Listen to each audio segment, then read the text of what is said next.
La chronique bourse, la quotidienne Zone Bourse, Anthony Bondin.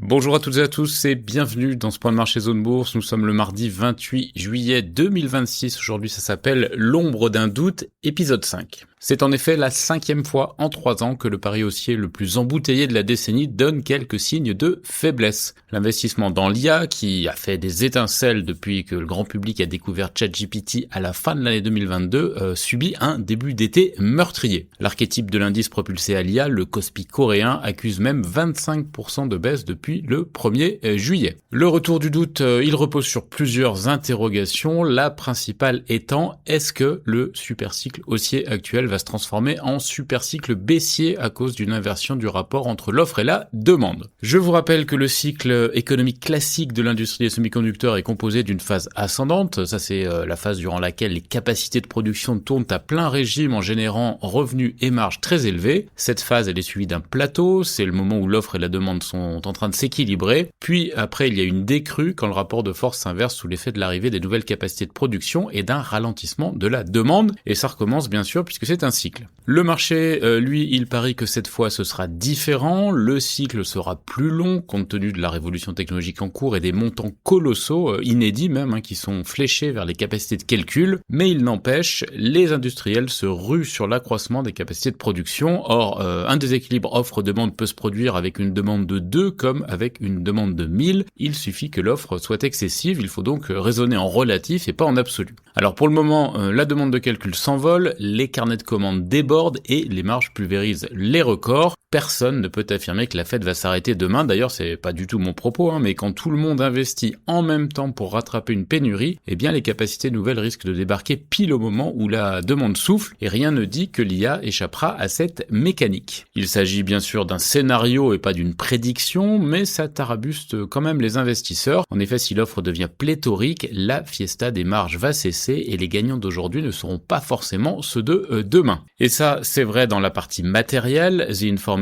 a révélé hier que les industriels chinois seraient en train de rattraper à vitesse grand V leur retard dans le développement des machines de production de semi-conducteurs, de quoi venir lézarder l'oligopole composé des spécialistes néerlandais, japonais et américains du secteur. La preuve, eh bien, ASML a plongé de plus de 8% hier et Tokyo Electron affichait moins 10% ce matin du côté de Tokyo. C'est vrai aussi dans la partie IA elle-même, la multiplication des modèles performants, même en open source, inquiète ceux qui rêvaient d'un écosystème fermé doté d'un pouvoir de fixation des prix majuscule. Le dernier trublion en date s'appelle Kimi K3. D'ailleurs, je m'excuse auprès de Tommy Douzièche avec qui on en a parlé il y a 10 jours et à qui j'avais dit c'est peut-être pas ça qui fait baisser le marché. Je me suis trompé. Kimi K3, c'est l'IA du chinois Moonshot qui a l'air très efficace et peu gourmande en ressources et surtout elle est open source, c'est-à-dire qu'elle permet de limiter les coûts pour les utilisateurs. Ces menaces, elles viennent s'ajouter aux craintes largement abordées dans ces colonnes concernant l'entre-soi de l'écosystème. L'activité, les budgets, les chiffres d'affaires de tous les acteurs sont largement imbriqués. D'ailleurs, hier, le marché a très mal réagi à une nouvelle preuve de cette consanguinité. Il n'a pas vraiment apprécié la rumeur selon laquelle Nvidia aurait accepté de se porter garant d'un financement d'OpenAI pour un centre de données géant. Cette révélation du Wall Street Journal a fait passer la capitalisation de Nvidia sous celle d'Apple et ça a aussi contribué à faire grimper le risque crédit des entreprises du secteur. Globalement, tout ça contribue à peser sur le compartiment technologique et favorise aussi la rotation vers des rivages plus calmes. La santé, la consommation ou la finance ont été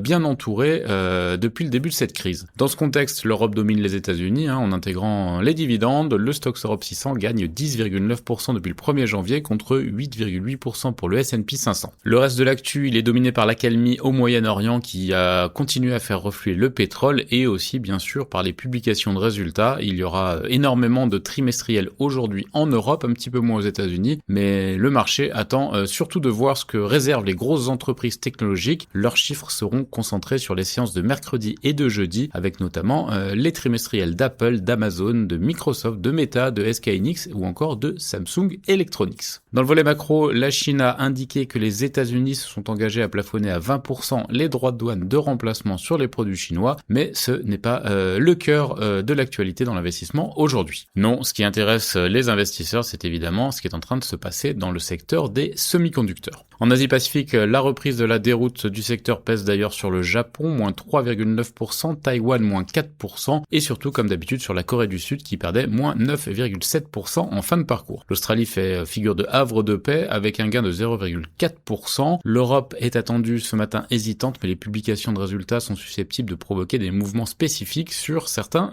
indices.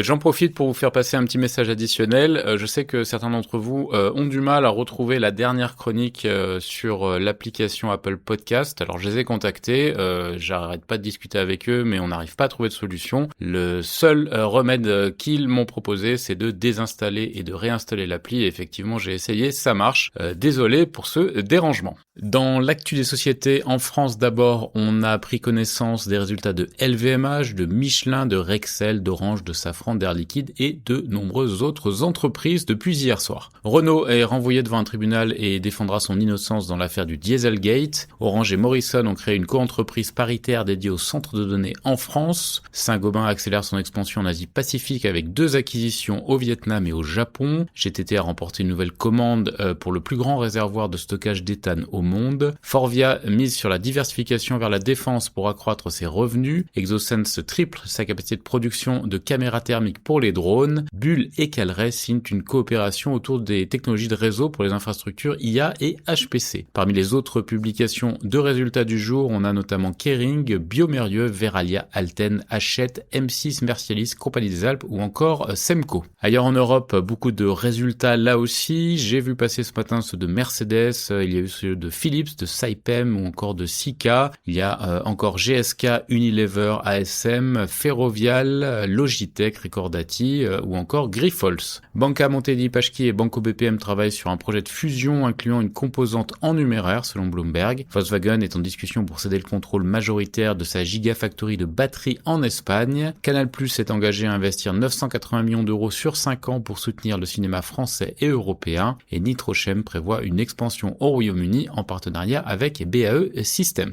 Côté Amérique du Nord, 2 publications hier soir, Cadence Design qui relève sa guidance annuelle, le titre prenait 3,1% hors séance, plus de 3% de gains aussi pour Welltower après ses trimestriels. Johnson & Johnson règle un litige américain lié au talc en versant 5,5 milliards de dollars. Apple a confirmé prévoir le lancement de lunettes connectées. AMD s'associe au ministre sud-coréen des Sciences pour développer un écosystème d'IA souveraine et la FAA ordonne une inspection des sièges de centaines de Boeing 737 MAX. Sur l'agenda des publications aux États-Unis aujourd'hui, on aura notamment Visa, Coca-Cola, KLA, Seagate, Boeing, Corning, S&P Global, UPS, Waste Management ou encore Ford.